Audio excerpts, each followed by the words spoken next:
Hey everyone, hope you're doing great. Welcome back to my channel.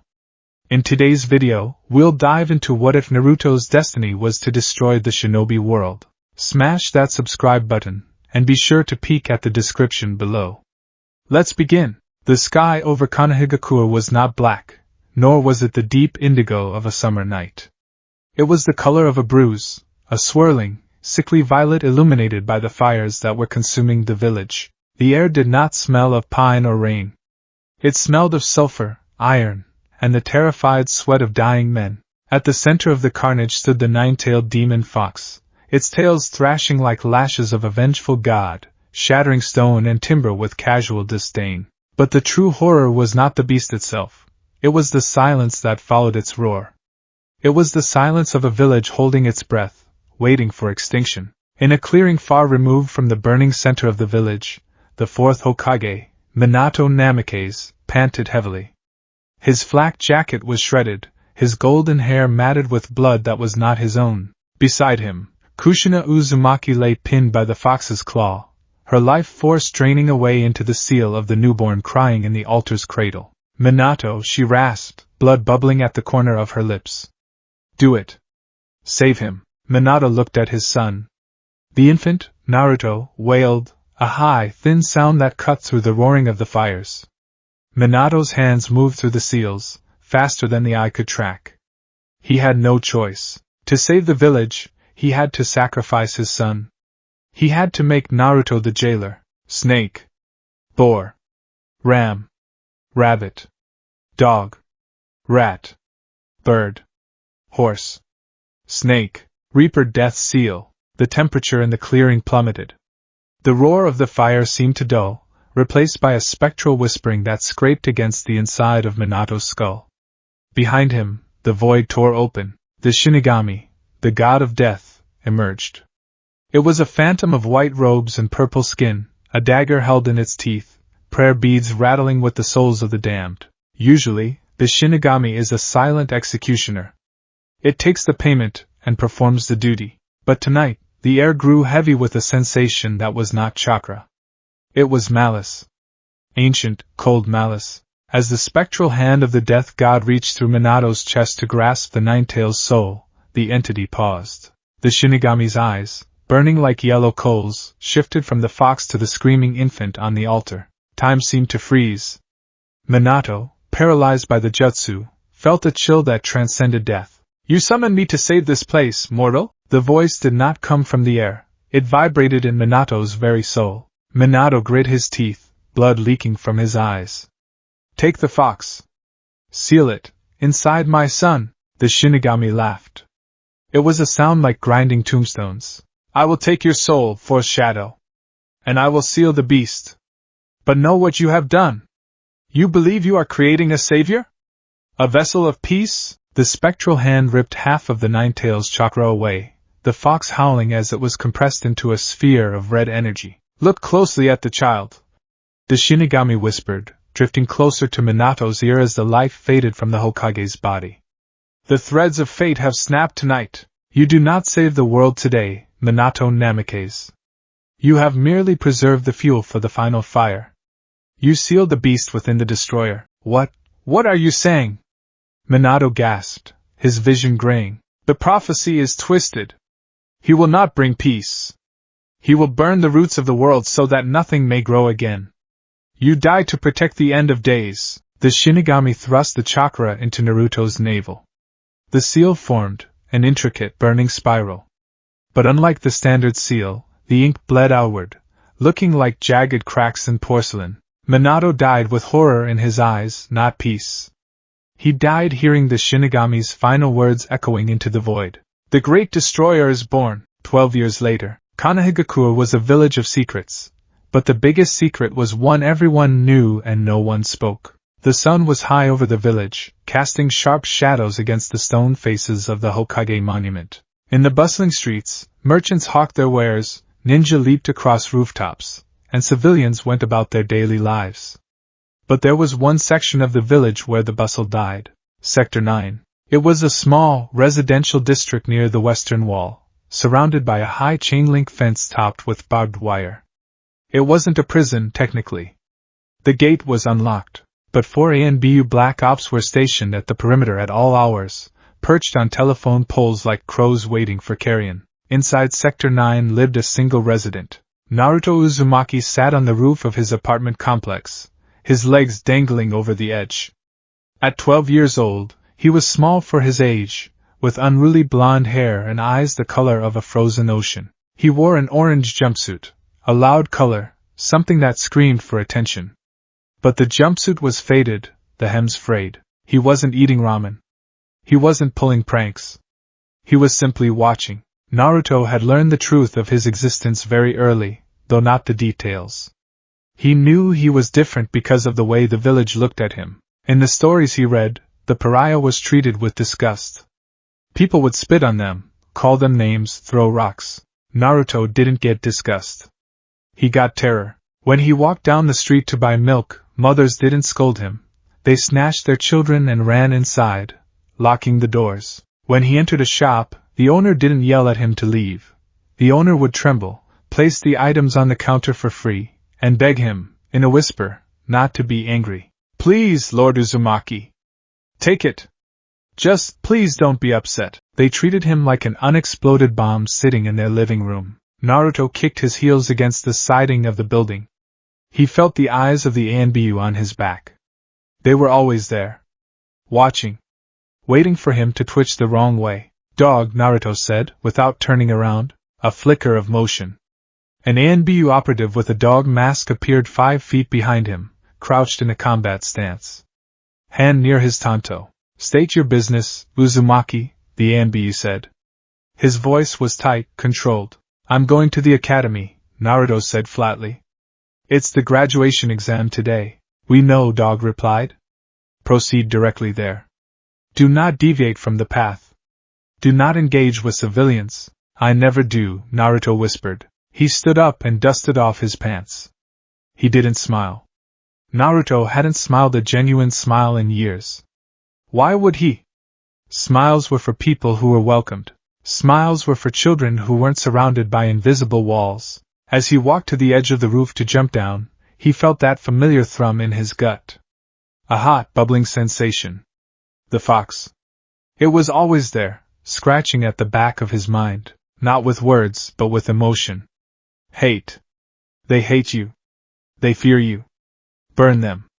Burn them all. Naruto shoved the feeling down. Not yet. He leaped from the roof, landing silently in the alleyway, and began the walk to the academy. The streets parted before him like the Red Sea. The Hokage's office. The third Hokage, Hiruzen Sarutobi, looked older than his years. The pipe in his hand had gone out, leaving a stale smell of tobacco in the circular office. Standing before his desk were 3 figures. One was Danzo Shimura, his one eye cold and calculating, his arm tucked into his robe. The second was Hamura Mitokado, an elder of the village. The third man was a giant, with a mane of white hair and a red haori. Jiraiya of the Sannin. But the Toad Sage did not look like the jovial pervert his reputation suggested. He looked haunted. He was covered in travel dust, his face etched with a grim fatigue. "Are you certain, Jiraiya?" Hiruzen asked, his voice trembling slightly. "I went back to Mount Myaboku," Jiraiya said, his voice grave. "I spoke to the Great Lord Elder again. I asked him to clarify the prophecy he gave me years ago. And?" Danzo pressed, his tone sharp. "Does the boy save the world or not?" Jiraiya closed his eyes. The elder. He was confused that we ever thought it was about salvation. He said the child of prophecy acts as a great filter. He said the blue-eyed boy shall walk through a garden of ash. He brings the twilight of the shinobi. He does not break the cycle of hatred.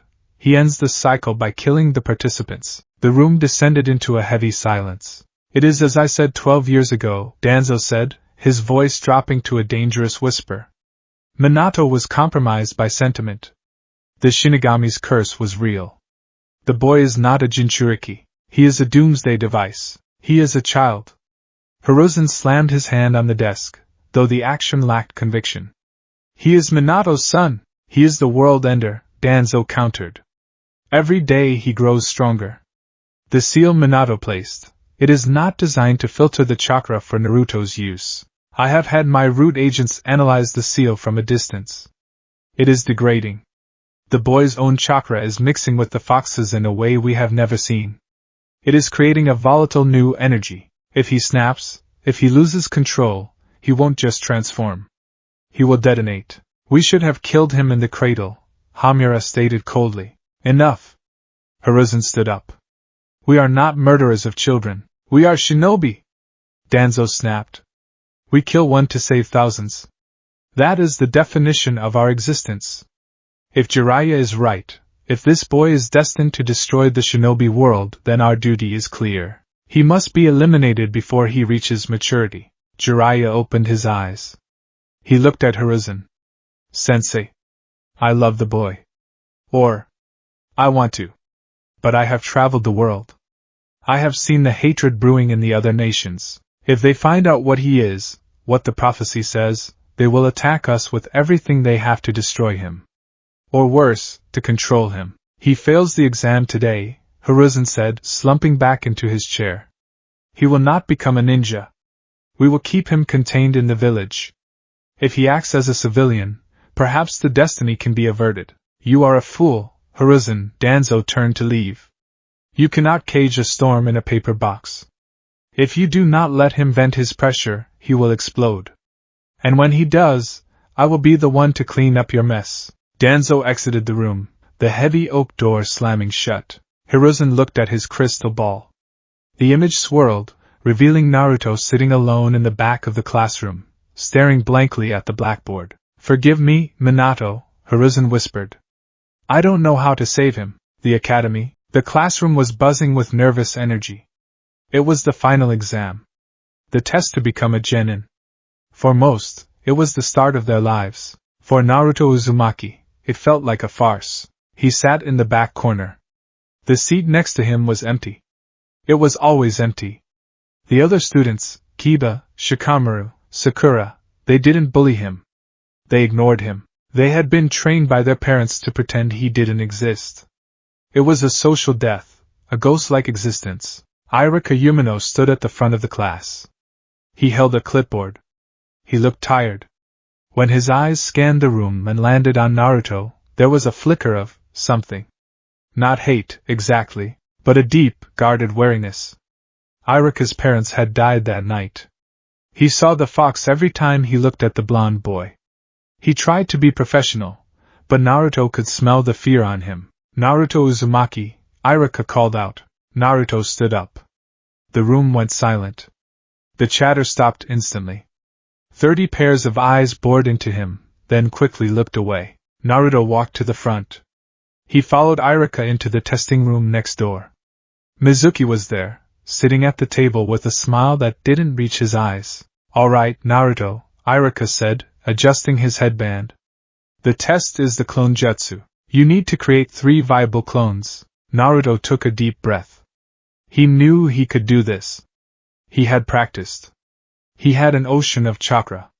But every time he tried to mold it for this specific jutsu, the fox interfered. It was like trying to fill a water balloon with a fire hose. He formed the seal. Ram. Clone jutsu. Poof. Smoke filled the room. When it cleared, there was Naruto, and beside him, a pale, limp, writhing blob of flesh that looked more like a corpse than a copy. Naruto stared at it. He felt the humiliation rising, not because he failed, but because he knew they wanted him to fail. Irika looked at the blob. He sighed, and there was relief in the sound. You failed, Naruto. I can try again, Naruto said quietly.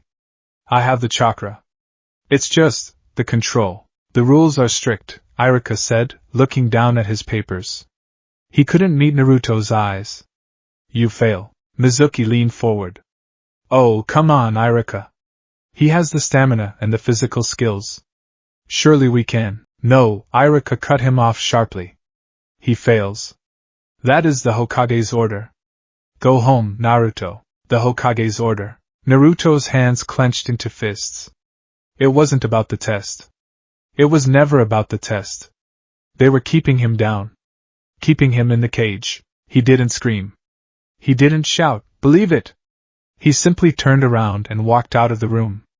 As he passed the threshold, The thermometer on the wall cracked from a sudden spike in pressure. Sunset the swing. Naruto sat on the swing outside the academy. The ropes creaked. Across the courtyard, parents were hugging their children. Shiny new forehead protectors glinted in the dying light. Good job, honey! You're a ninja now! Let's go celebrate at Yakiniku! Naruto watched them. He observed the happiness like a scientist observing an alien species. He didn't want to be a ninja to protect these people. He realized, sitting there, that he didn't care about them at all. He wanted to be a ninja because ninja had power. And if you had power, people couldn't keep you in a cage. A shadow fell over him. Naruto looked up. It was Mizuki. The instructor had white hair and a kind face, but Naruto's instincts, sharpened by years of isolation, detected the deceit immediately. Mizuki didn't smell like fear. He smelled like greed.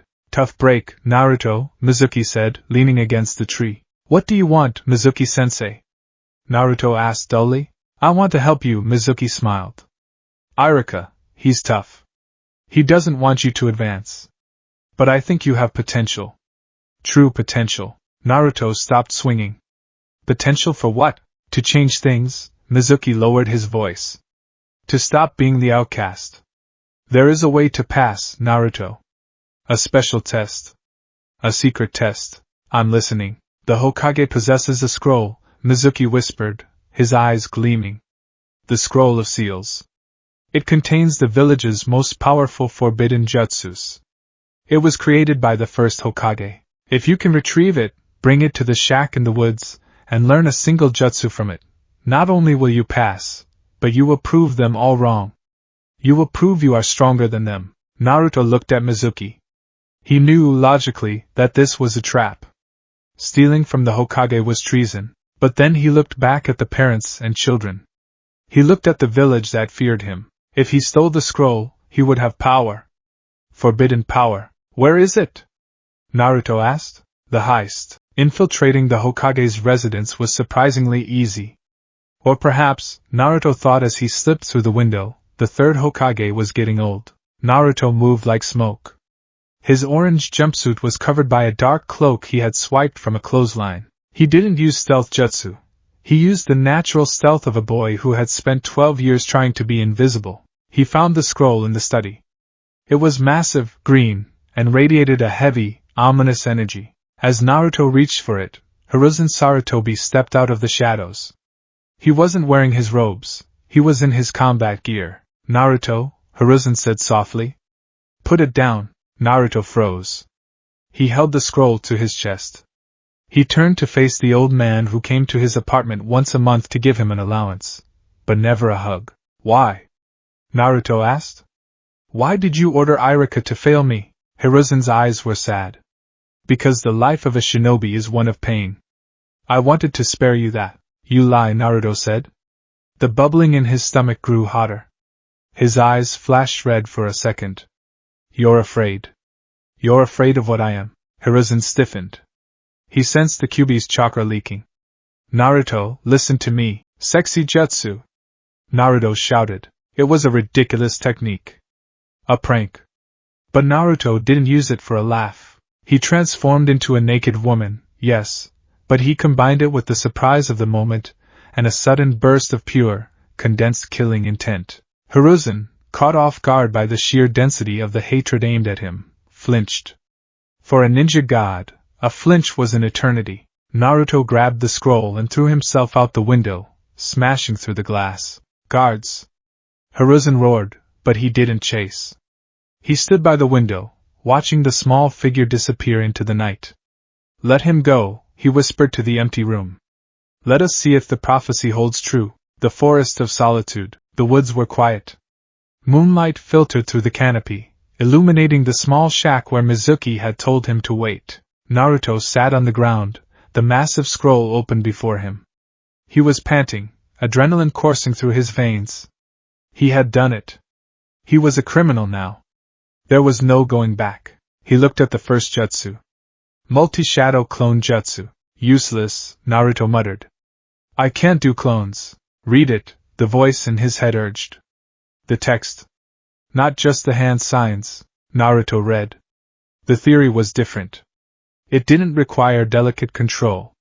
It required massive amounts of chakra to brute force reality into submission.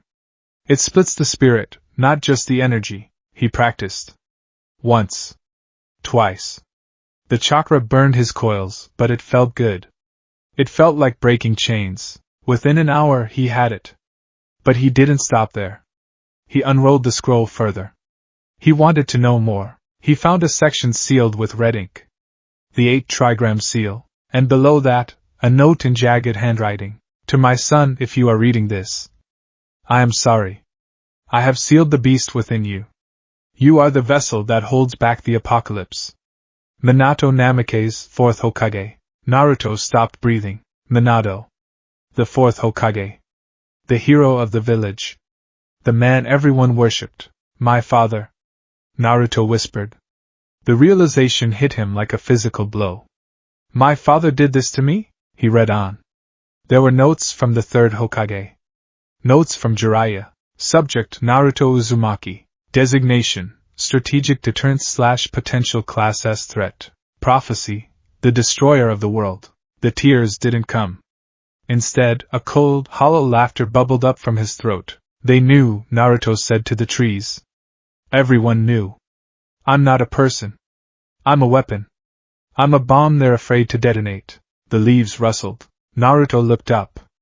Iruka landed in the clearing. He was breathless, his flak jacket heaving. Naruto! Iruka shouted. What do you think you're doing? Hand over the scroll. Naruto stood up slowly. He didn't look like a prankster anymore. He looked like a soldier who had seen too much war. Did you know, Iruka-sensei? Iruka froze. Know what? That the 4th was my father. That I am the destroyer? Iruka's face paled. Naruto, listen, that scroll contains dangerous lies. It contains the truth. Naruto slammed his hand on the parchment. You all look at me with fear. Now I know why. You're not afraid I'll prank you. You're afraid I'll kill you. Iruka stepped forward. Naruto, I don't. Thwack thwack thwack. Kunai flew from the shadows. Iruka reacted on instinct. He shoved Naruto aside, taking 3 knives into his leg and shoulder. He collapsed, gritting his teeth. Mizuki stepped out from behind a tree, 2 giant shurikens strapped to his back. He looked manic. Well done, Naruto.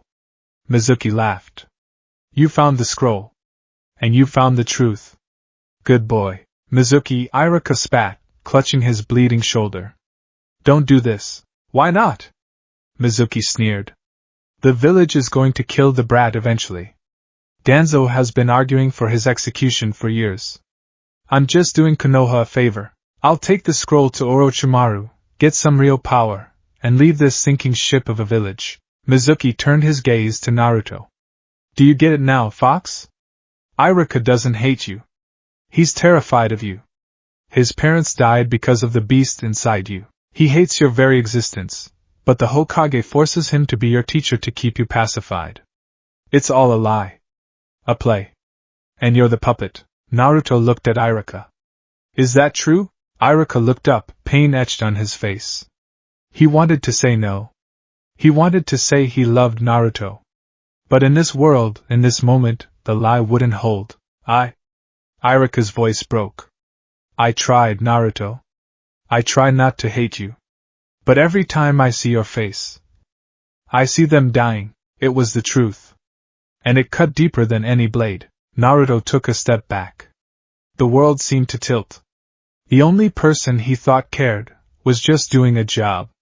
Just managing the weapon. Mizuki laughed, unholstering a giant shuriken.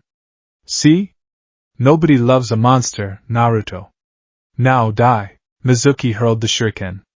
It spun with lethal speed, aiming for Naruto's neck. Naruto didn't move. He didn't dodge. He just watched it come. Let it hit, a voice inside him whispered. End it. But then, another voice spoke. The voice of the Nine Tails. Stronger this time. No. We do not die here. We burn them. Naruto's head snapped up. His eyes were no longer blue. They were crimson, with vertical slits. The whiskers on his cheeks thickened. He didn't use a hand sign. A purely instinctual arm of red chakra exploded from his back. Crack! The chakra arm caught the giant shuriken in midair, inches from Naruto's nose. The metal groaned and crumpled like paper under the pressure of the demon's grip. Mizuki's smile vanished. What? Naruto looked at Mizuki. Then he looked at Iruka. You're right, Naruto said. His voice was layered, two voices speaking at once. I am a monster. He brought his hands together. The sign of the cross. But if you want to see a destroyer, chakra flooded the clearing. It wasn't the warm blue chakra of a normal ninja. It was dense, red, and felt like boiling oil. The trees around them began to wither. The grass turned black. Iruka stared in horror. This wasn't the erratic leaking of the seal. This was Naruto pulling on the power willingly. Multi-shadow clone jutsu. Poof. Poof. Poof. The explosion of smoke was massive. When it cleared, the forest was not empty. 1,000 Narutos stood in the trees on the ground, hanging from branches. All of them had red eyes. All of them held a kunai. Mizuki took a step back, his legs trembling. This is impossible. You're just a brat. The real Naruto stood over the scroll of ruin. He looked at Mizuki with cold, unfeeling judgment. You wanted the scroll, Naruto said. You wanted power. But you're weak, Mizuki. You're just a small man with small dreams. The 1,000 clones spoke in unison, a chorus of doom. And small men get stepped on. Attack, Naruto whispered. It wasn't a fight. It was a massacre. The clones descended like a swarm of locusts. Mizuki screamed as he was pummeled. There was no strategy, no clever tactics. It was brute, overwhelming violence. They broke his arms. They broke his legs. They smashed him into the dirt until he was nothing more than a moaning lump of meat. Naruto didn't join in. He just watched. When it was over, the clones puffed away, leaving the forest silent again. Naruto walked over to where Iruka lay. Iruka flinched, expecting the blow. Naruto stopped. He looked down at his teacher. You saved me earlier, Naruto said quietly. The red faded from his eyes, leaving them a dull, flat blue. You took those knives for me, Naruto. You did it because it was your mission, Naruto said. Because the Hokage told you to protect the asset. I get it. Naruto reached down and snapped the shafts of the kunai in Iruka's shoulder, pulling them out with a ruthless efficiency that made Iruka scream. Naruto ripped a strip of cloth from his kill-orange jacket and bound the wound. I'm not going to kill you, Iruka-sensei, Naruto said, standing up. He picked up the giant scroll. Naruto, bring the scroll here, Iruka pleaded, his voice weak. Come back to the village. We can fix this. Naruto slung the scroll onto his back. He looked toward the village lights in the distance. Fix what? Naruto asked. I passed the test, didn't I? I learned a jutsu from the scroll. I defeated a Chunin instructor. Yes, Iruka breathed. You passed. You're a ninja of the leaf. Naruto adjusted his forehead protector, the one he had taken from Mizuki's unconscious body. He tied it around his forehead. The metal plate shone in the moonlight. I am a ninja, Naruto agreed. But I'm not of the leaf. Not really. What are you saying? The prophecy, Naruto said, turning his back on Iruka. The scroll says I'm going to burn the roots of the world. He looked at his hands. He could still feel the fox's power humming under his skin. It felt right. It felt honest. I think I might actually enjoy that, Naruto whispered. Naruto! Iruka tried to stand, but collapsed. Tell the Hokage I'm keeping the scroll, Naruto said, walking into the shadows of the forest. And tell him I'm ready to be assigned to a team. If he wants a weapon, I'll be a weapon, but I'll be the one who pulls the trigger. Naruto vanished into the darkness, leaving Iruka alone with the broken body of Mizuki, and the terrifying realization that the child of prophecy had indeed awakened, and he was not on their side. The council room was buried deep beneath the Hokage monument, a bunker of cold stone and flickering torchlight designed to survive the very apocalypse they were currently discussing. The boy cannot be contained in the cell, Jiraiya said, his voice echoing off the damp walls. He leaned against a pillar, his arms crossed, his expression grim. The seal is metabolizing. If you lock him in a cage without an outlet, The pressure of his own chakra mixed with the nine tails will eventually detonate. We're not talking about a transformation. We're talking about a nuclear event. He needs a vent. Danzo Shimura sat in the shadows, his cane tapping a rhythmic, irritating beat against the floor. A vent, he mused. Or a target range. Hiruzen Sarutobi sat at the head of the table, looking every one of his 69 years. We cannot execute him, Danzo. We have discussed this. I am not suggesting execution. Not yet, Danzo corrected smoothly. I am suggesting we put him in the field. Let him bleed off that energy against our enemies. If he dies in the process, the problem solves itself.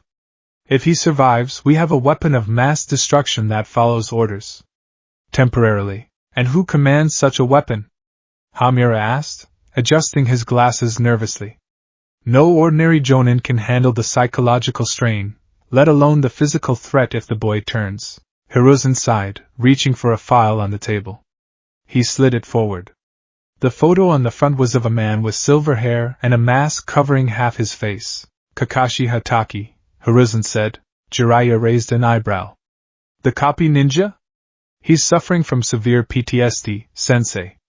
Putting him in charge of Minato's son, the son he couldn't save, that's cruel. It is necessary, Hiruzen said, his voice hardening. Kakashi is the only one with the Sharingan outside the Uchiha clan. He is the only one who can track the Nine-Tails chakra flaring in real time. And, Hiruzen paused, looking at the flickering torch. Kakashi has killed friends before for the sake of the mission. If Naruto loses control, Kakashi will do what needs to be done. And the teammates? Danzo asked. Who do we feed to the beast? Hiruzen flipped 2 more files. Sasuke Uchiha? We need to see how the Sharingan reacts to the Nine-Tails' presence. It is a necessary risk to test the Uchiha boy's growth. And the third? Hiruzen hesitated. He looked at the picture of a pink-haired girl with bright, hopeful eyes. A civilian-born girl with perfect chakra control and a naive heart. Sakura Haruno, Hiruzen whispered. Someone needs to be the canary in the coal mine. Someone needs to remind us of the innocence we are destroying. Danzo actually smiled. It was a terrifying sight. A team of ghosts. The last Uchiha, the demon vessel, and a civilian sacrifice, led by the friend killer. Very poetic, Hiruzen. The classroom. The academy classroom was filled with the nervous energy of newly minted genin, but there was a dead zone in the back corner. Naruto sat alone. He wasn't wearing the goggles anymore. He wore the Hittite he had taken from Mizuki, the metal gleamed stark against his forehead. He sat perfectly still, staring at the wood grain of the desk. Since the incident in the woods 3 days ago, the atmosphere around him had shifted from fear to dread. The ANBU presence around him had doubled. He could feel their eyes through the walls. Sakura, move, you're blocking my view. Naruto's eyes flicked to the side. Sasuke Uchiha was leaning on his hands, glaring at the pink-haired girl hovering near him. Oh, sorry, Sasuke-kun. Sakura squeaked, shuffling aside. She glanced at the empty seat next to Sasuke, then at Naruto. She swallowed hard. Her mother had told her stories about the Uzumaki boy. Don't look him in the eye.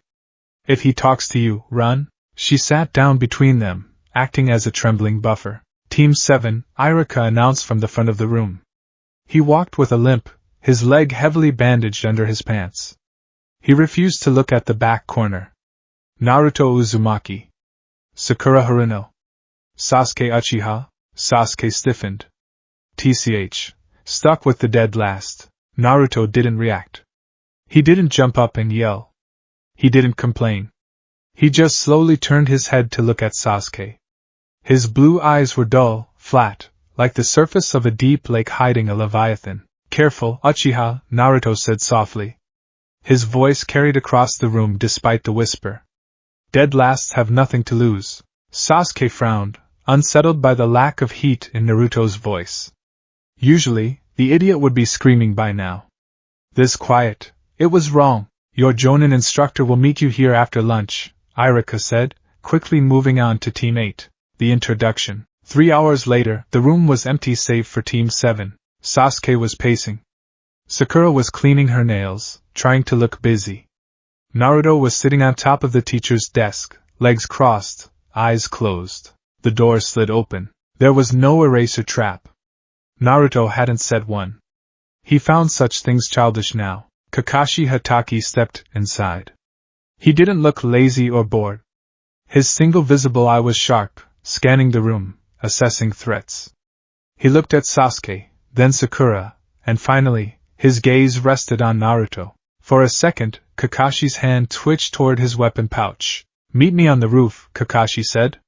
He vanished in a swirl of leaves. Minutes later they sat on the railings of the academy roof, the wind whipping at their hair. "All right," Kakashi said, leaning against the ventilation unit.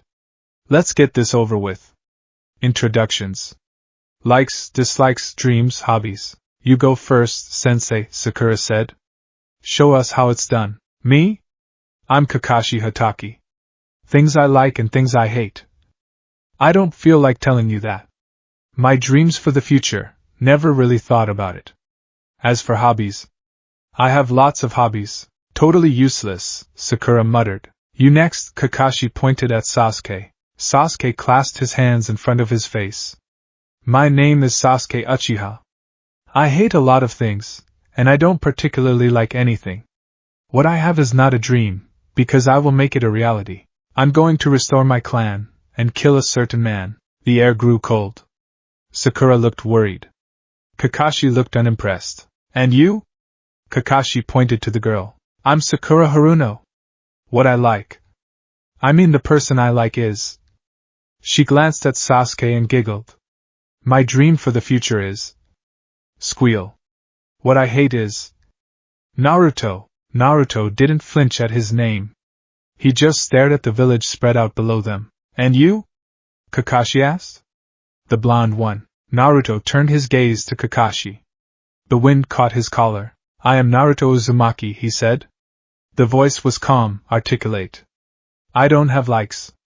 I have observations. I dislike the lie that holds this village together. My dream." He paused, a dark smile touching his lips. "I don't dream. I prepare.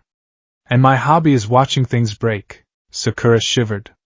"What is that supposed to mean?" Kakashi narrowed his eye. The report was accurate. The boy was already dissociated. "Good," Kakashi said, his tone devoid of warmth. "Tomorrow, we have our first mission. Survival training. Meet me at Training Ground 3 at 5 a.m. Bring your ninja gear." He turned to leave, then paused. "Oh, and don't eat breakfast. You'll just throw it up." The bell test. The morning mist was heavy at Training Ground 3. The three genins stood in a line. Kakashi held up 2 silver bells. They chimed softly. "The test is simple," Kakashi said. "There are 2 bells. Take them from me before noon. Those who get a bell pass.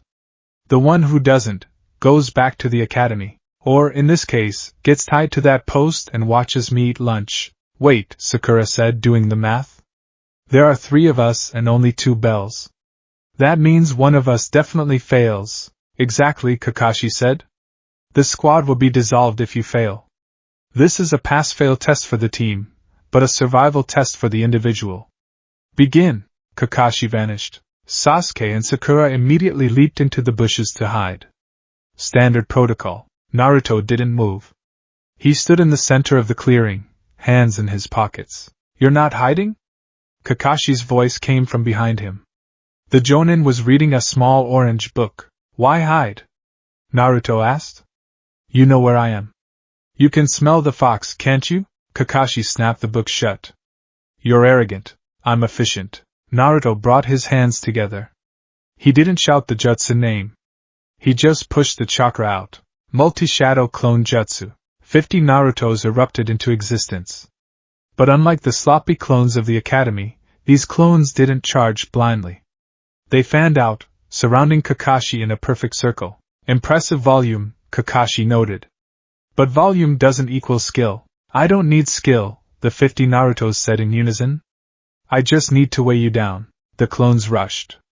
Kakashi moved like fluid, dodging punches, sweeping legs. He destroyed 5 clones in a second. Poof. Poof. Poof. But as the clones vanished, the smoke didn't clear. It lingered, thick and heavy. Kakashi realized too late. the clones weren't trying to hit him. They were trying to obscure his vision. From the smoke, the real Naruto lunged, not for the bells, but for Kakashi's leg. He held a kunai, but he didn't aim to cut. He jammed a paper tag onto Kakashi's flak jacket. An explosive tag. Kakashi's eye widened. He's willing to blow me up? Kakashi's body flickered away just as the tag detonated, scorching the grass where he had stood. He reappeared on a tree branch, looking down. That was lethal force, Naruto, Kakashi said, his voice dropping an octave. You could have killed your teammates if they were close. They weren't, Naruto said, dusting off his hands. Sasuke is 30 meters to the west, waiting for an opening. Sakura is hiding under the roots of the oak tree, trembling. You sense them? I can feel their fear, Naruto said. It tastes like copper. Suddenly, Sasuke launched his assault. Shuriken flew from the bushes, curving with wires. Fire style, fireball jutsu. A massive ball of flame roared toward Kakashi. Kakashi dodged, burrowing underground. Headhunter jutsu. He reached up to grab Sasuke's ankles, but before he could pull Sasuke down, a hand grabbed Kakashi's wrist from the dirt. It was a Naruto clone. He had buried himself before the fight started. Gotcha, the clone whispered. The real Naruto dropped from the sky, driving a heel toward Kakashi's exposed head. Kakashi was forced to release Sasuke and roll away. Sasuke landed next to Naruto. He looked at the blonde with begrudging respect. You used me as bait. You were available, Naruto said. Where are the bells?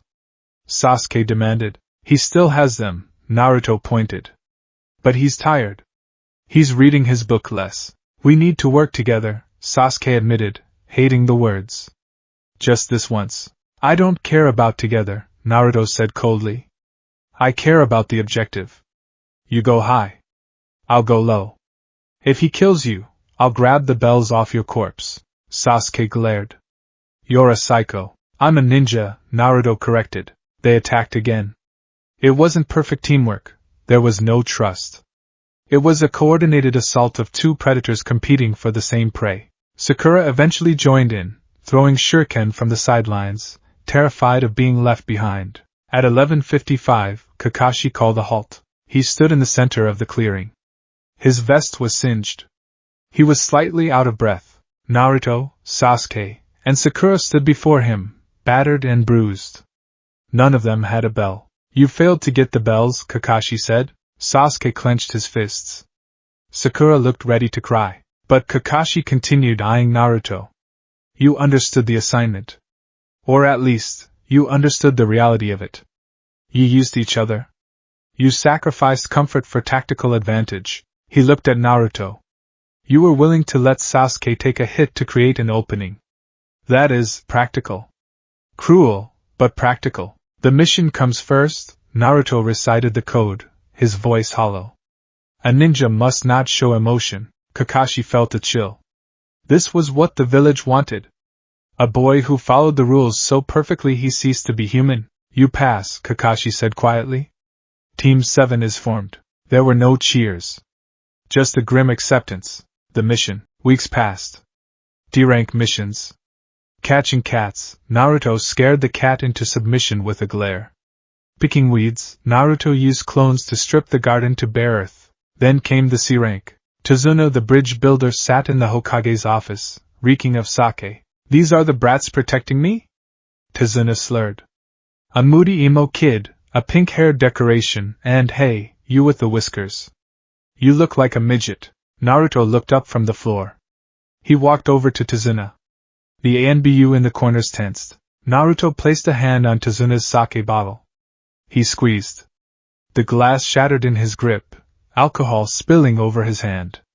Blood mixed with the liquor, but the cut healed instantly, steam rising from his palm. I am not a midget, Naruto whispered to the terrified old man. I am your guarantee of survival. Drink water. You'll need your senses sharp where we're going. Tazuna sobered up instantly. All right. The road to waves. The journey was quiet. Kakashi walked in the back, reading. Sasuke took point. Sakura stayed near Tazuna. Naruto walked on the flank, staring into the woods. He felt the puddle before he saw it. It hadn't rained in days. 2 chakra signatures. weak but malicious. As they passed the puddle, the demon brothers exploded from the water. Chains rattled. They wrapped the bladed chain around Kakashi and pulled. Kakashi was torn to pieces. Sensei! Sakura screamed. The brothers turned on the genin. One down. You're next. Sasuke moved to intercept. He threw a shuriken to pin the chain, jumping onto their gauntlets to kick them in the face. It was a beautiful, textbook maneuver, but before Sasuke could land the finishing blow, a blur of orange intercepted him. Naruto slammed his shoulder into the first brother, Gozu. The force was unnatural. Gozu flew back, hitting a tree with a sickening crunch. The second brother, Meizu, swung his claw. Naruto didn't dodge. He caught the metal claw with his bare hand, the steel biting into his palm. He didn't flinch. You smell like the mist, Naruto said, staring into Meizu's masked face. Let go, brat. Meizu panicked. This kid's grip was like iron. Naruto smiled. It wasn't a nice smile. You attack from the shadows. You hide. That's smart. But once you're revealed, Naruto twisted Meizu's wrist. The sound of snapping bone was loud in the clearing. Meizu screamed. Naruto followed up with a punch to the throat, crushing the windpipe. Meizu collapsed, gasping for air. Naruto stood over him, raising a kunai to finish the job. Naruto, stop!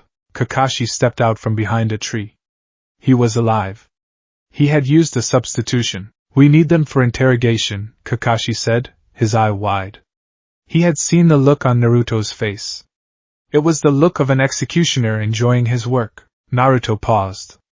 He looked at the gasping assassin, then at the kunai. He's a threat, Naruto said. He's incapacitated, Kakashi countered.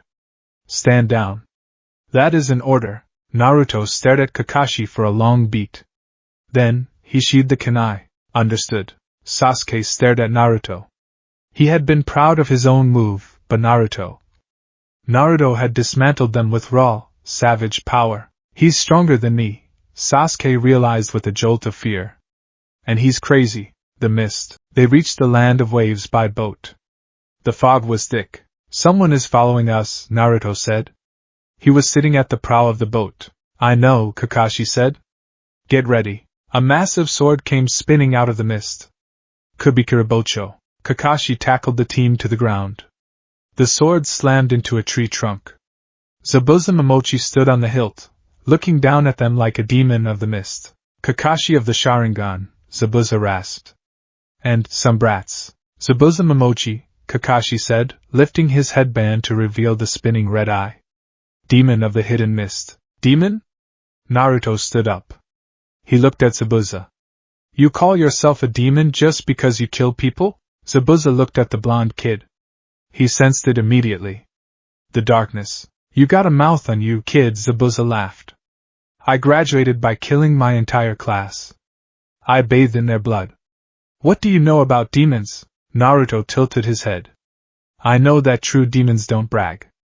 They just destroy. Zabuza's eyes narrowed. I'm going to enjoy killing you first. The fight began. It was high-level Jonin combat. Water dragons collided. Clones fainted. Kakashi was pushed to his limit protecting Tazuna and the genin. Eventually, Kakashi was trapped in the water prison jutsu. Run! Kakashi shouted. Take Tazuna and run! Sasuke and Sakura froze. This was a Jonin-level threat. They couldn't win, but Naruto didn't run. He walked forward. Naruto! Sakura screamed. What are you doing? We need to break the water prison, Naruto said calmly. Sasuke. Throw a shuriken. Shadow shuriken technique. Don't order me around. Sasuke yelled, but his hands moved. He threw the demon wind shuriken. Zabuza caught it with his free hand. But a second shuriken was in its shadow. Zabuza dodged. The second shuriken poofed into Naruto. Naruto didn't aim for Zabuza. He aimed for the water clone holding the prison. He slammed a kunai into the clone's face. The clone splashed into water. Kakashi was free. Zabuza retreated, realizing the tide had turned. But before he fled, he looked at Naruto one last time. You have the eyes of a corpse, kid, Zabuza said. I like you. Hunter Nin Haku, disguised, appeared and took Zabuza away with needles. Naruto watched them go. He didn't cheer. He felt a strange vibration in his chest. He recognized me, Naruto thought. He saw what I am. The philosophy of tools. A week later. Tazuna's house. Kakashi was bedridden from chakra exhaustion. The team was training in the forest. Tree climbing. Sasuke was struggling. Sakura had mastered it immediately, and was smug about it. Naruto sat at the top of the highest tree, looking down. He hadn't struggled. He simply forced his chakra into the wood so hard the bark warped to grip his feet. It wasn't control. It was domination. He saw a girl gathering herbs in the clearing below. Or a boy who looked like a girl. Naruto jumped down, landing silently behind Haku. "You're the hunter Nin," Naruto said. Haku froze. He turned slowly. "And you're the boy with the scary eyes. Why didn't you kill Zabuza?" Naruto asked. "You hit his neck, but you missed the arteries. You put him in a false death state." Haku smiled sadly. "You're very observant. Zabuza-san is my precious person.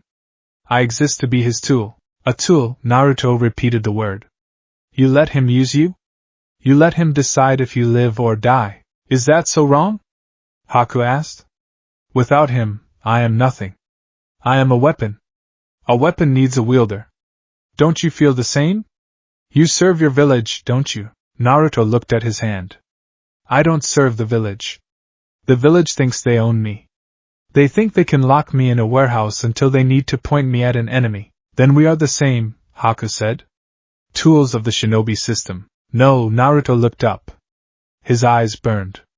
"If a tool breaks in the hand of the master, who is to blame? The tool? Or the one who used it wrong?" Haku frowned.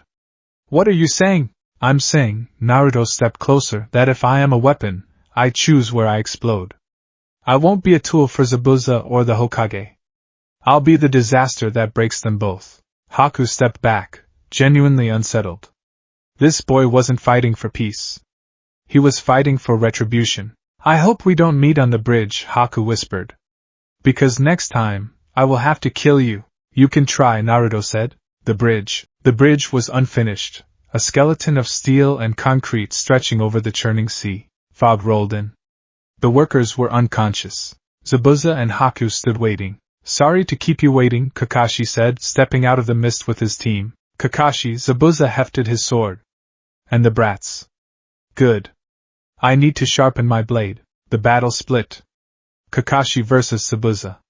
Sasuke and Naruto versus Haku. Haku trapped them in the demonic mirroring ice crystals. It was a slaughter. Needles rained down from every direction.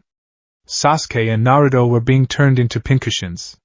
Sasuke was using his fireball jutsu, but the ice wouldn't melt. Naruto was using clones, but they were destroyed instantly. "Give up," Haku's voice echoed from the mirrors. "I don't want to kill you. But for Zabuza's dream, I will become a demon." "Dream." Naruto spat blood. "Everyone talks about dreams. It's just an excuse to kill people." Sasuke's Sharingan awakened.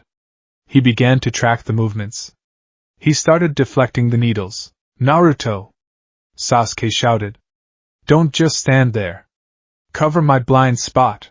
"I'm busy analyzing the pattern," Naruto grunted, pulling a needle from his shoulder. Haku saw Sasuke's eyes evolving. "He is the threat. I must eliminate him." Haku launched a fatal volley. Not at Naruto. At Sasuke. But Sasuke, moving on pure Uchiha instinct and a twisted sense of team loyalty, realized he couldn't dodge them all. He saw Naruto standing exposed. Sasuke moved. He threw himself in front of Naruto. Thwack. Thwack. Thwack. Sasuke gasped. His body was riddled with needles. He collapsed into Naruto's arms. The world seemed to stop. Naruto looked down at Sasuke. "Why?" Sasuke coughed blood. "I don't know, my body just moved, on its own." "You hated me," Naruto said. It wasn't a question. "Yeah." Sasuke smirked weakly. "I did." "You're annoying." Sasuke's eyes rolled back. His head lolled. Naruto knelt there, holding the body of his teammate. The only person his age who had treated him like an equal, even if it was as a rival. Inside Naruto, the seal began to crack. But it wasn't the hot, righteous anger of a shonen hero. It wasn't "I will protect my friends," it was cold. It was ice-cold realization. He died for nothing, Naruto thought. He died because this system demands child sacrifices. He died because Haku thinks being a tool is noble. He died because Zabuza thinks power is everything. It's all trash. Kurama, Naruto whispered. The name came to him from the scroll. I'm here, brat. Give me the power. Not to save him. To burn it all down, gladly. Red chakra didn't leak out. It exploded. The bridge shook. Rivets popped. The concrete cracked. Haku, inside his mirrors, gasped. The air had turned heavy, suffocating. He looked at the orange-clad boy. Naruto was gone. In his place was a beast. The whiskers on his face were thick black jagged lines. His teeth were fangs. His eyes were pure red, bleeding energy. The chakra formed a fox head over Naruto's body. Naruto's voice was a growl, distorted and demonic. You call yourself a tool? Naruto looked up. The killing intent shattered the mirror directly above him just by focusing on it. I'll show you what happens when a tool malfunctions. Haku panicked. He threw 1,000 needles. Naruto roared. The sound wave alone disintegrated the needles. Naruto moved. He was faster than the reflection. He grabbed Haku by the throat and slammed him through a mirror. Haku crashed onto the bridge deck. Naruto was on top of him instantly. There was no mercy. No talk, no jutsu.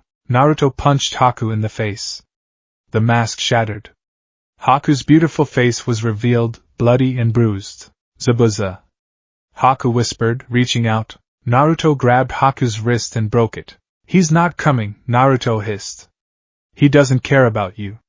You're just a broken hammer to him. Naruto raised a clawed hand to deliver the killing blow. Naruto, stop! It was Kakashi. He had sensed the Kyuubi chakra.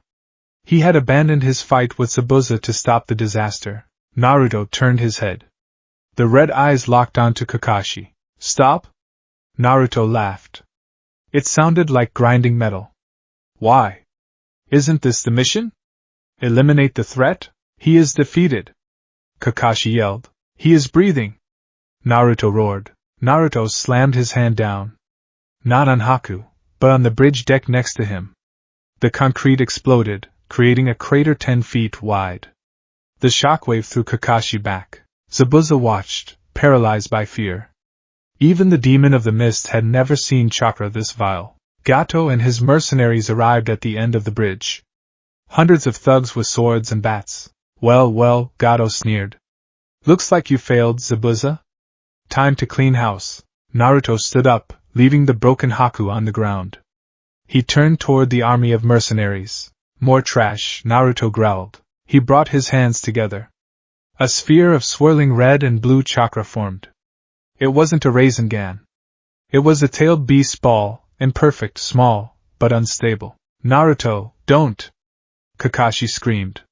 You'll destroy the bridge. Naruto didn't care. He threw the ball. It flew in a straight line, tearing up the pavement. It hit the center of the mercenary crowd. Boom! A mushroom cloud of dust and debris rose into the air. Screams were silenced instantly. The explosion vaporized the first 50 men. The shockwave threw the rest into the ocean. The end of the bridge crumbled and fell into the sea. Silence fell. Naruto stood amidst the smoke, panting. The red chakra began to recede, leaving his skin burned and steaming. He looked at the destruction. The gore. The ruin. He didn't feel horror. He felt relief. The itching under his skin was gone. The rage was quiet. I did it, Naruto whispered. I cleared the path. Zabuza stared at the boy. Gato was gone. His army was gone. You're a monster, kid, Zabuza said, his voice trembling. Naruto turned to Zabuza. The red faded from his eyes, leaving them blue, but empty. The prophecy, Naruto said softly. The destroyer. Kakashi walked over, checking Haku, unconscious, broken, but alive, and then Sasuke. Sasuke is alive, Kakashi announced, his voice tight. He's in a death-like state. Haku didn't hit the vitals. Naruto looked at Sasuke's body. Good, Naruto said. He can still be useful. Kakashi looked at his student. He saw the way Naruto looked at the carnage he had caused. There was no guilt. Minato, Kakashi thought, a cold sweat running down his back. What have we unleashed? The aftermath. They buried Zabuza and Haku side by side. Zabuza had died from his injuries fighting Kakashi after Gato's death, defending Haku's broken body. It was a small redemption, but Naruto found it pathetic. The bridge was finished a week later. It was shorter now, ending abruptly where Naruto had blown it up, requiring a ramp to the shore. The villagers gathered to say goodbye. We have decided to name the bridge, Tazuna announced. In honor of the hero who saved us. He looked at Naruto. But he didn't smile. He looked wary. The Great Naruto Bridge, Tazuna said. Naruto adjusted his pack. Don't name it after me, old man. Why not? Because bridges connect people, Naruto said, walking away. And I don't. Team 7 walked back to Konoha in silence. Sasuke was limping, supported by Sakura. He was quiet, traumatized by the memory of the sheer power he had felt from Naruto. Sakura kept glancing at Naruto's back, terrifying images of the explosion replaying in her mind. Kakashi walked behind Naruto, his hand hovering near his kunai pouch. He wasn't guarding his student anymore. He was guarding the world from his student. Naruto walked in front. He touched his stomach, where the seal was warm. Burn the roots, he thought. So nothing may grow again. He looked up at the sky. It was going to be a long war. And he was just getting started. The Chunin exams were not a celebration of youth. They were a military trade show. They were a meat market where the great nations displayed their finest livestock before sending them off to the slaughterhouse. Naruto Uzumaki understood this better than anyone. He stood on the balcony of the third training ground, waiting for the first phase to begin. The air in Konoha was buzzing with excitement, but to Naruto, it tasted like stale iron. Foreign ninja roamed the streets. Sand, sound, rain, grass. He could smell them. More accurately, he could smell their intent. Since the incident on the Great Naruto Bridge, Team 7 had operated in a fractured, high-functioning silence. There were no team dinners. No friendly spars. Sasuke Uchiha watched Naruto with a mixture of obsession and paranoia, his Sharingan often activating involuntarily when Naruto walked into a room. Sakura Haruno had become a ghost of herself, performing her duties with mechanical precision, terrified of upsetting the balance. And Kakashi? Kakashi was no longer a teacher. He was a warden. You're brooding, Sasuke said, leaning against the railing next to Naruto. He didn't look at the blonde. He looked at the gathered crowd of genin below. I'm waiting, Naruto corrected. He adjusted the hitate on his forehead. It felt heavy today. They're all looking at me, Uchiha. Can you feel it? Sasuke scanned the room. He saw it too. The glares from the older Rain ninja. The hungry look from the Grass ninja. They weren't looking at Team 7 as competitors. They were looking at Naruto as a bounty. Rumors of the destroyer have spread, Sasuke said quietly. You made quite a mess in Wave. The bingo books are updating. Good, Naruto whispered, his blue eyes darkening. Let them come. I need the practice. Phase 1. The psychological torture. The first exam took place in a large lecture hall. Ibiki Marino, the head of the torture and interrogation force, stood at the front. He was a mountain of scarred flesh and sadism. Take your seats, Ibiki barked. If you try to cheat and are caught, you fail. If you fail, your team fails. Naruto sat next to Hinata Hyuga. The girl was trembling so hard her desk vibrated. She looked at him with those pale, lavender eyes that usually held shy adoration. Today, even she looked scared. The aura radiating off Naruto wasn't the warm, loud chakra of the class clown anymore. It was a cold, pressurized static. And Naruto-kun, she whispered. Don't, Naruto said, staring straight ahead at Ibiki. Don't talk to me, Hinata. You'll catch the rot. Ibiki explained the rules. The 10th question. The psychological pressure. Naruto didn't look at his paper. He didn't activate a Byakugan or use mirrors. He simply sat there, staring at Ibiki. Ibiki stared back. He had interrogated S-rank criminals, traitors, and psychopaths. But the look in this 12-year-old's eyes unsettled him. It wasn't defiance. It was judgment. Naruto looked at Ibiki not as a proctor, but as a symptom of a disease. This kid, Ibiki thought, feeling a drop of sweat roll down his scarred temple. He isn't worried about passing. He's analyzing the structural integrity of the room. When the time came for the 10th question, the choice to stay or leave, Naruto didn't raise his hand. He didn't slam the desk and give a speech about not giving up. He stood up. The room went silent. You talk about risk, Naruto said, his voice cutting through the tension. You threaten us with being genin forever. You tried to scare us with the prospect of failure. Naruto walked to the front of the room, stopping inches from Ibiki's face.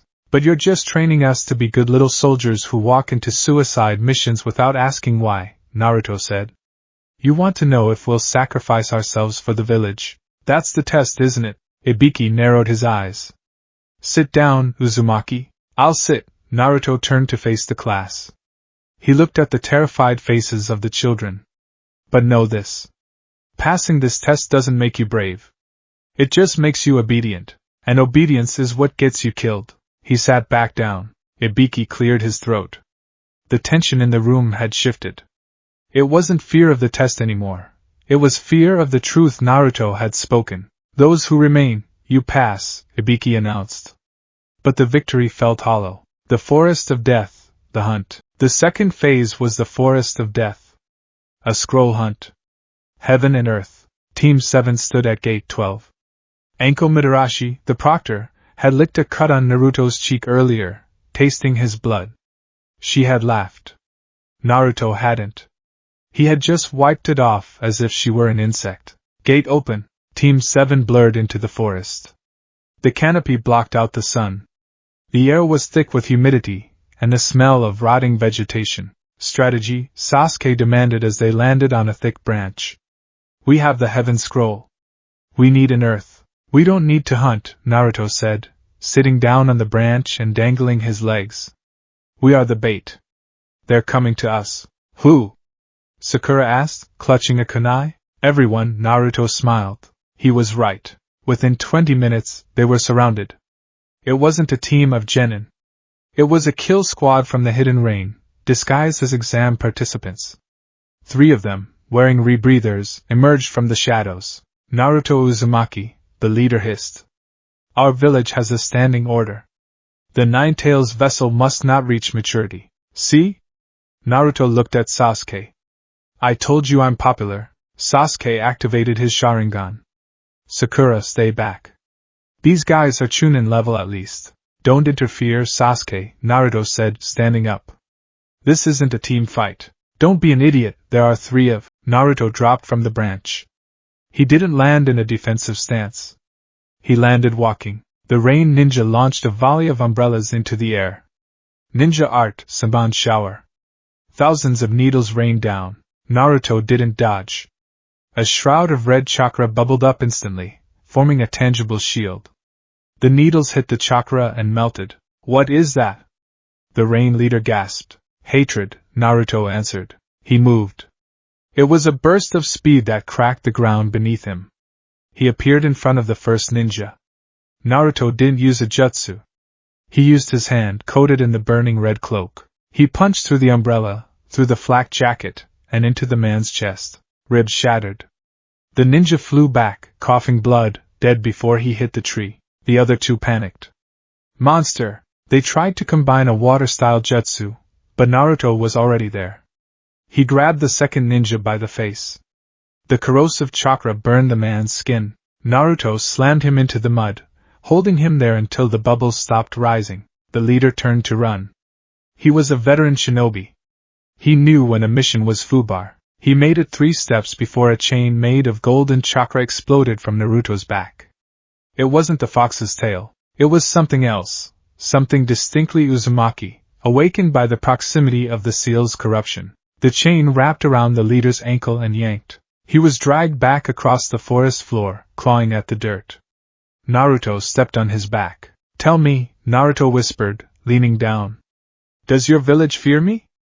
Or do they just want the weapon for themselves? Please. The man sobbed. I was just following orders.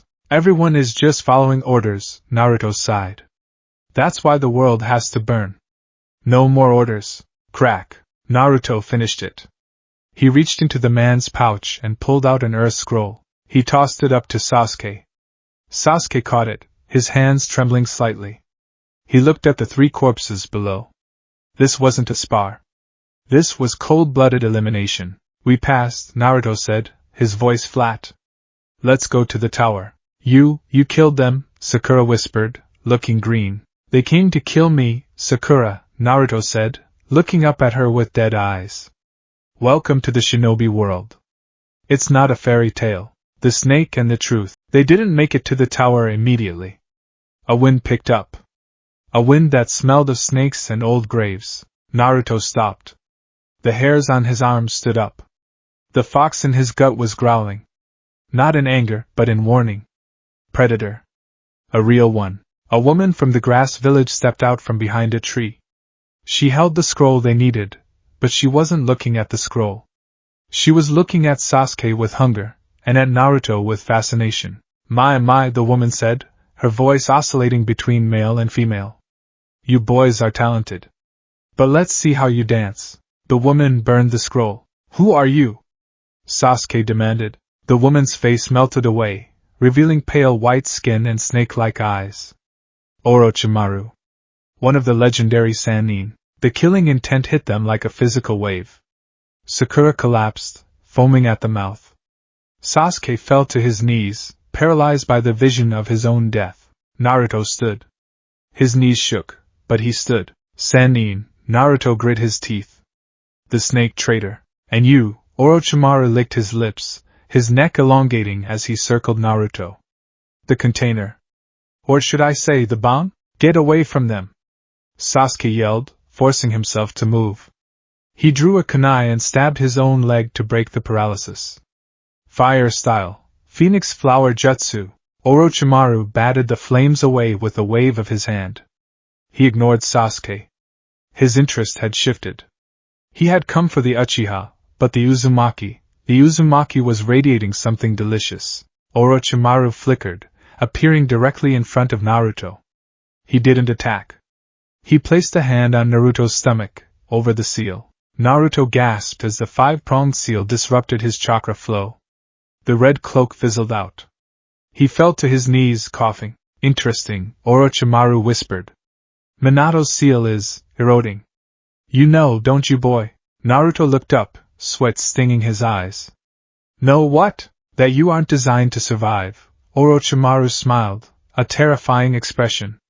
Usually, a Jinchuriki seal filters the beast's chakra to aid the host.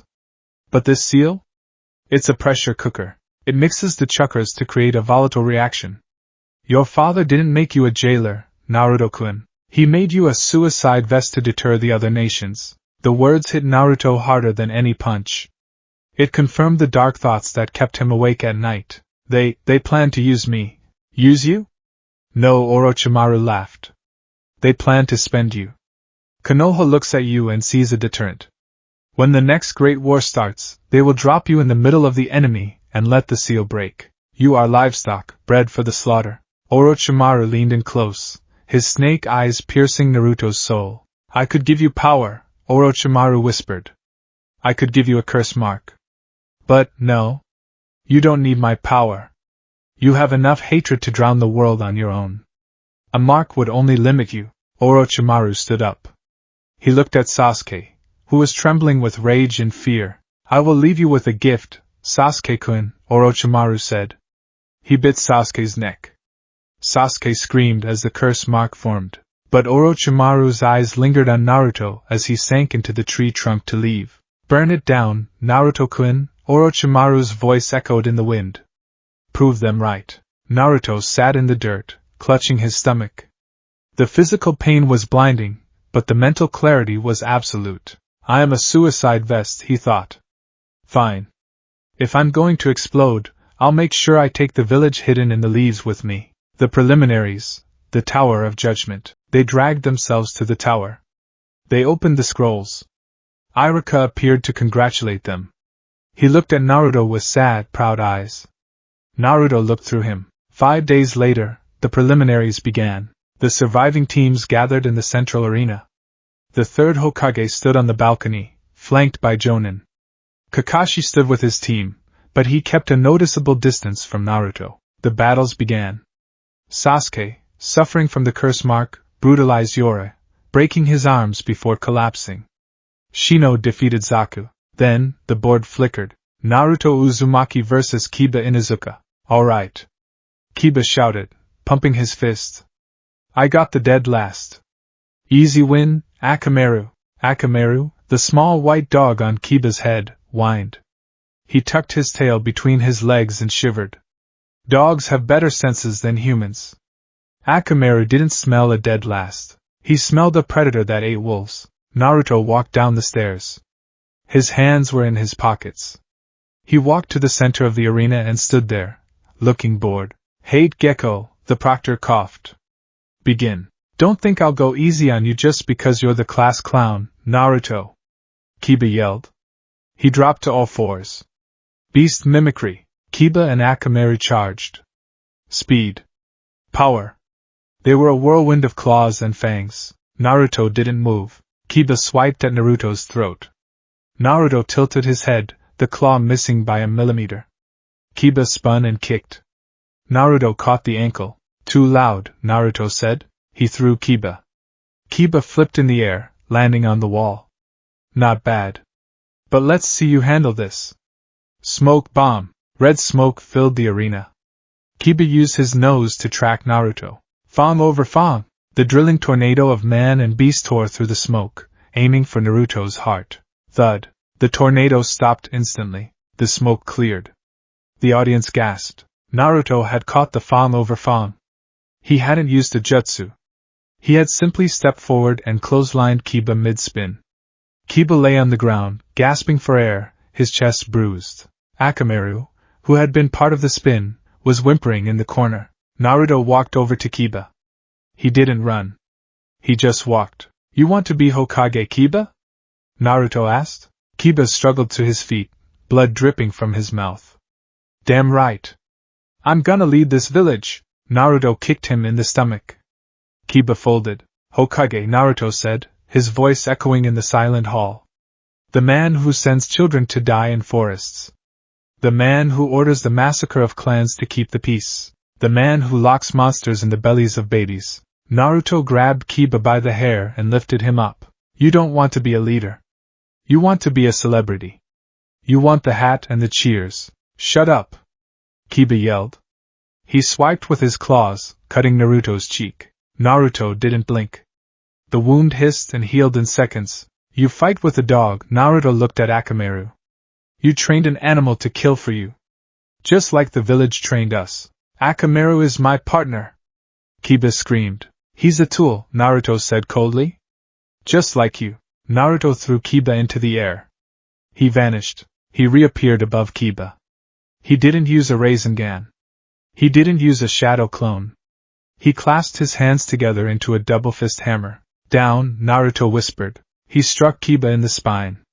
Kiba slammed into the concrete floor with a sound that made Hinata scream from the balcony. The floor cracked. Kiba didn't get up. He twitched, his eyes rolling back. Hate rushed in. Winner, Naruto Uzumaki. Naruto stood over Kiba's broken body. He looked up at the balcony. He looked directly at the third Hokage. Are you entertained? Naruto asked. He spread his arms. This is what you made. This is the will of fire, isn't it? The strong crush the weak so the village can prosper. Naruto, that's enough, Kakashi called out from the railing, his voice sharp. Naruto turned his gaze to the other rookies. Ino was crying. Choji looked sick. Even Miji looked disturbed by the brutality. Only Gaara of the Sand looked back with understanding. Gaara's eyes were wide, maniacal. Finally Gaara's expression said, Another monster. Naruto walked back up the stairs. The crowd parted for him. No one patted him on the back. No one cheered. They just watched the destroyer pass. The rejection. Naruto stood in the back hallway, washing the blood off his hands at a sink. The adrenaline was fading, leaving a cold emptiness in his chest. And Naruto-kun? He froze. He turned off the tap and looked into the mirror. Hinata Hyuga stood behind him. She held a small tin of ointment. Her face was pale, her eyes red from crying. What do you want, Hinata? Naruto asked, not turning around. You were hurt, she stammered. I brought you some healing ointment. It's the Hyuga secret blend. She held it out, her hands trembling. Naruto turned slowly. He looked at the ointment. It was a gesture of pure kindness. The kind of thing the old Naruto would have blushed at. The kind of thing that might have saved him, years ago. But now it felt like a trap. Kindness was a weakness. Attachments were leverage.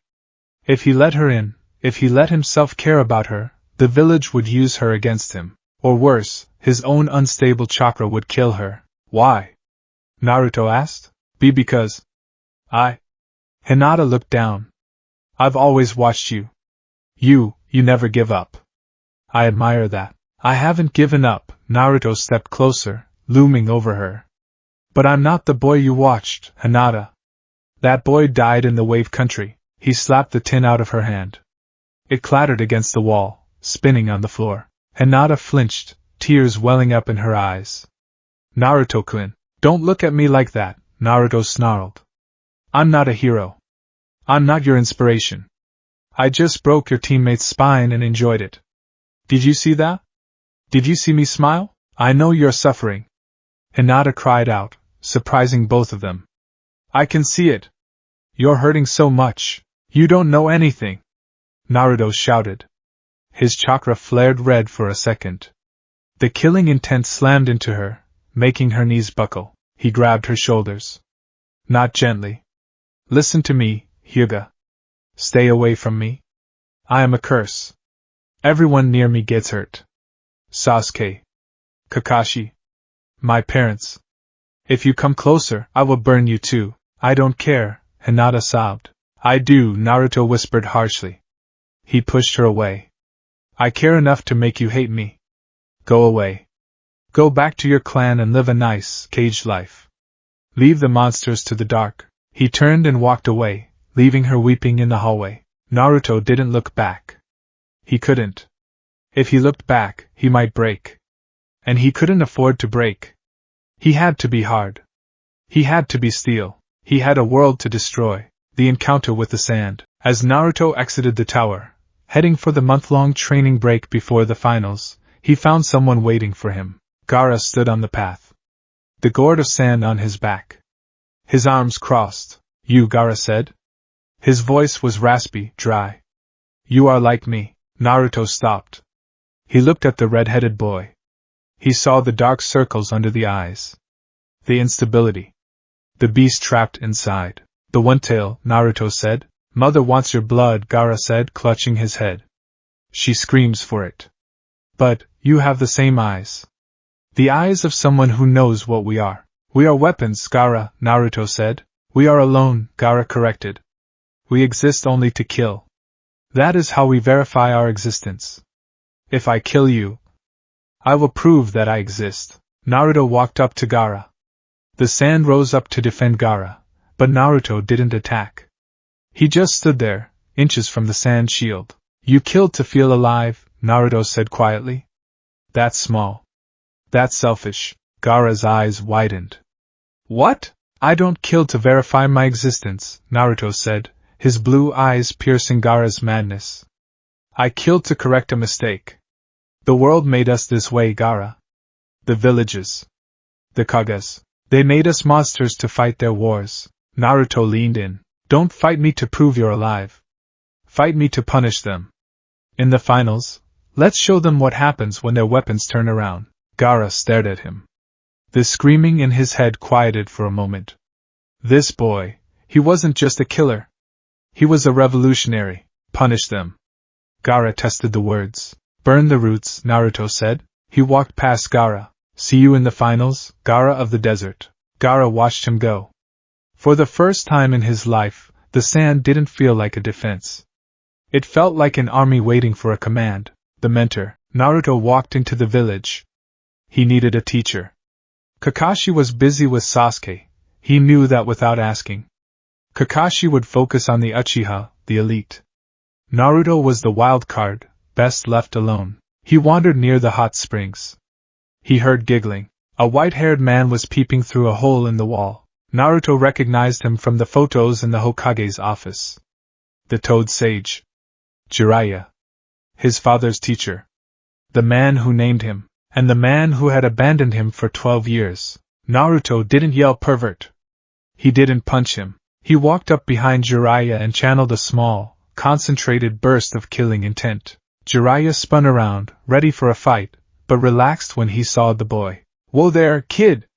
Don't sneak up on Oh. Jiraiya paused. He looked at the orange jumpsuit, the whiskers. Naruto, you're late, Naruto said. Late? Jiraiya scratched his head, feigning ignorance. Late for what? You're 12 years late, Naruto said coldly. You're my godfather, aren't you? Jiraiya's smile dropped. The jovial facade vanished.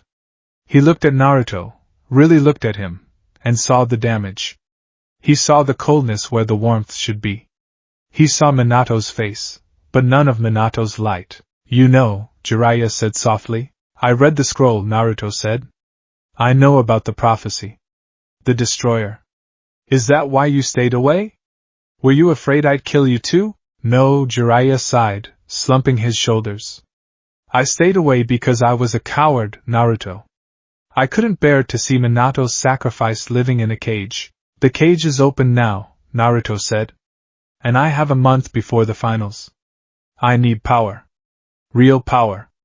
Not this Ninja Academy garbage. And if I refuse?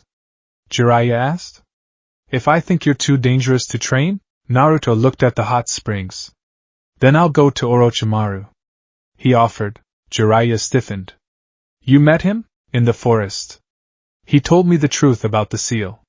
He told me I'm a bomb. Naruto met Jiraiya's gaze. Teach me how to control the explosion, Erosenin. Or watch me defect. Jiraiya looked at the boy. He felt a deep, crushing guilt. This was his failure. If he had been there. But maybe it wasn't too late. Maybe he could still steer the boy toward the light. Or if the prophecy was true, maybe he could teach the boy to target the destruction against the true enemies. Fine, Jiraiya said. I'll train you. But it's going to be hell. I live in hell, Naruto said. I'm just looking for a flamethrower. The month leading up to the finals was not spent in meditation. It was spent in violence. Naruto stood at the edge of a deep ravine, the wind whipping his torn orange jumpsuit against his frame.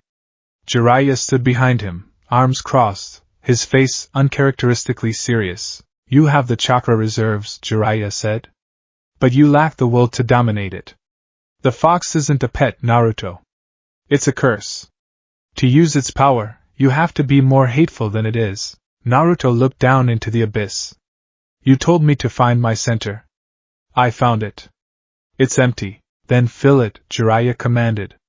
With the summoning jutsu. Sign the contract in blood.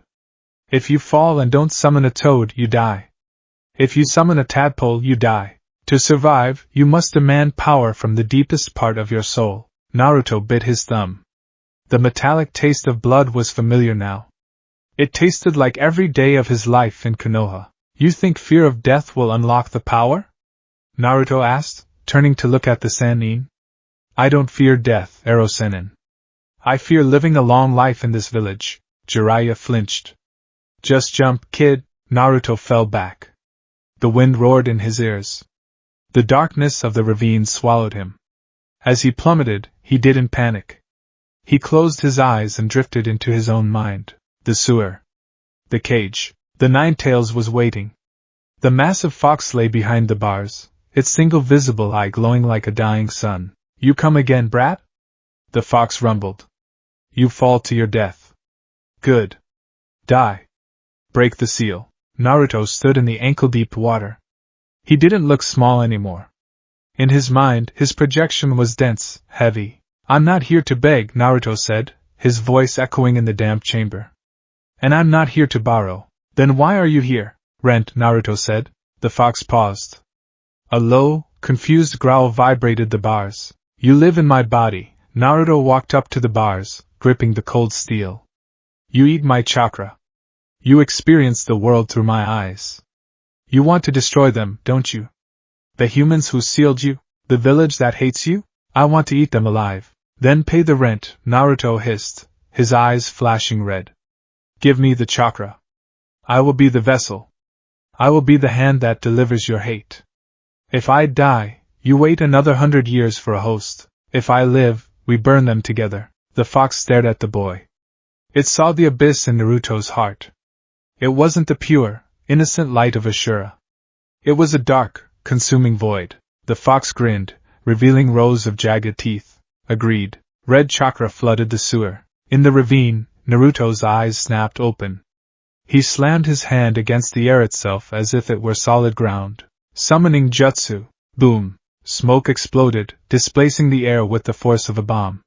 When it cleared, Naruto stood on the head of Gamabunta, the chief toad, clutching a massive tanto. Where am I? Gamabunta rumbled, taking the pipe from his mouth. And why is a gnat standing on my head? Naruto looked down at the massive amphibian. He didn't bow. I am Naruto Uzumaki, he said, his voice laced with the fox's distortion. Take me to the top, Toad. We have a war to prepare for. The arena, the theater of lies. The day of the finals arrived with a suffocating heat. The stadium was packed. Lords, daimyos, and nobles from all over the continent sat in the shaded boxes, fanning themselves, eager to watch children fight for their entertainment. Naruto stood in the center of the arena. Across from him stood Niji Hyuga, the prodigy, the genius, the fatalist.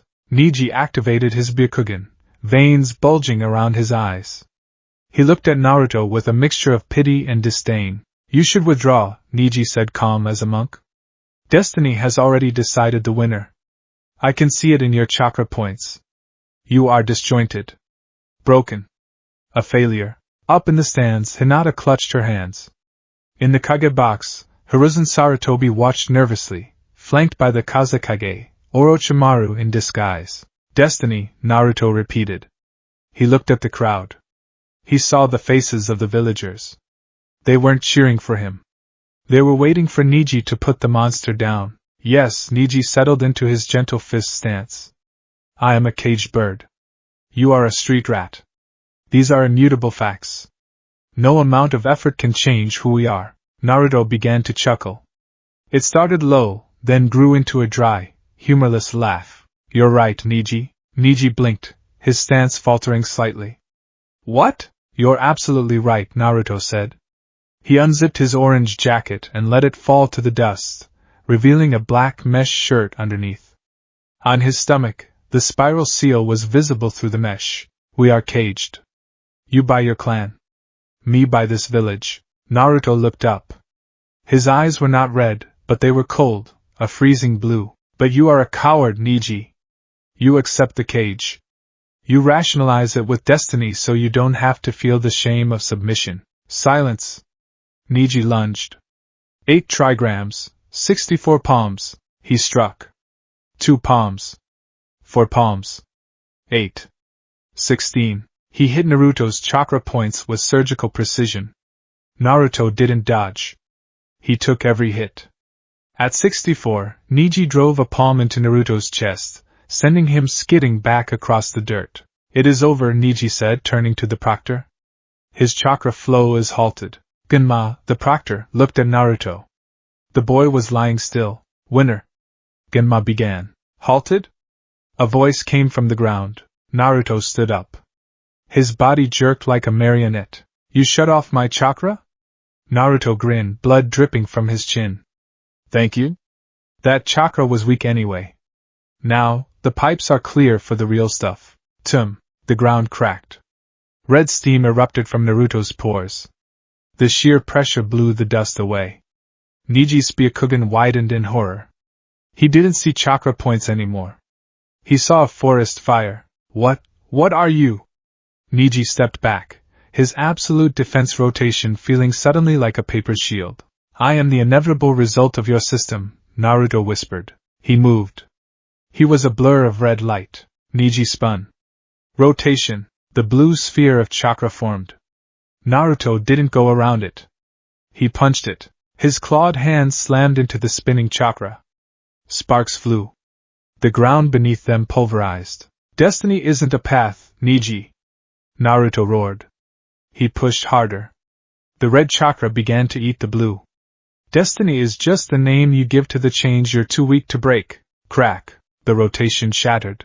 Naruto's fist connected with Niji's jaw. Niji flew. He didn't just slide. He was launched across the arena, smashing into the stone wall with a cratering impact. Silence fell over the stadium. Naruto stood in the center, the red cloak receding. He walked over to where Niji lay groaning in the rubble. Niji looked up, one eye swollen shut. Why are you so strong? You're a failure. Because I don't care about winning, Naruto leaned down. I care about breaking the game. Naruto looked up at the VIP box, directly at Hayashi Hyuga. Your bird is broken, Naruto shouted to the clan head. Fix him. Or I'll come back and burn the coup. The invasion. The matches continued.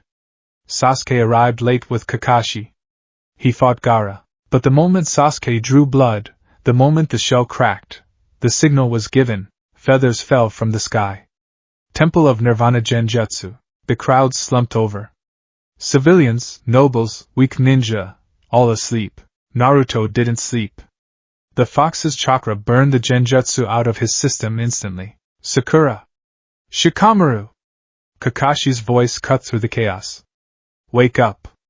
We're under attack! A rank mission! Naruto stood near the tunnel entrance. He watched a sound and sand ninja leaped over the walls. Giant snakes crushed the outer perimeter. Explosions bloomed like ugly flowers across the village he hated. Naruto! Kakashi landed beside him. Wake Sakura and Shikamaru. Go after Sasuke. He chased Gaara into the forest. You need to stop Gaara before he fully transforms. Naruto looked at Sakura, slumped on the bench, drooling slightly.